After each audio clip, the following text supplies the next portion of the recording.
শামীম রেজা প্রশ্ন করেছেন, পোশাকে যদি কোনো প্রাণী বা মানুষের ছবি থাকে তাহলে কি নামাজ হবে? কারোর পোশাকে যদি কোনো প্রাণীর ছবি থাকে বা মানুষের ছবি থাকে, অনেকের টি শার্টের বুকে কিংবা পিঠে এরকম ছবি দেখা যায় অনেক সময়, তাহলে এরকম পোশাক পরে সালাত আদায় করলে তার নামাজটা হয়ে যাবে, নামাজ হয়ে যাবে। কিন্তু এরকম পোশাক পরে নামাজ পড়াটা মাকরুহ বা অপছন্দনীয় কাজ। তার কারণ হলো, এ ধরনের পোশাকে আপনি যদি নামাজ পড়েন তাহলে আপনি আল্লাহর রহমত থেকে দূরে থাকছেন। আল্লাহ রাব্বুল আলামিনের রহমতের ফেরেশতাগণ সে বাসা বাড়িতে, সে স্থাপনায় আসেন না, রহমত নিয়ে আসেন না যেখানে কোনো প্রাণীর ছবি থাকে, কোনো প্রাণীর মূর্তি, মুরাল ইত্যাদি থাকে। তো এ ধরনের পোশাক আপনি যখন পরেন তাহলে আপনি আল্লাহর রহমত থেকে, রহমতের ফেরেশতা থেকে দূরে থাকছেন, যা একজন ইমানদারের জন্য উচিত নয়।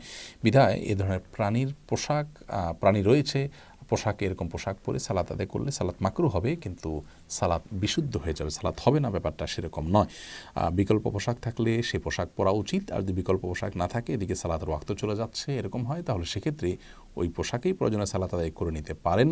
অবশ্য ওই পোশাকটা কিন্তু উল্টিয়ে পড়তে পারেন এবং তাতে যদি ঢেকে যায় তাহলে আর মাকরুহ হবে না, সম্পূর্ণভাবে সালাতটি বিশুদ্ধ হবে এবং মাকরুহ মুক্ত থাকবে, অর্থাৎ অপছন্দনীয় আর হলো না।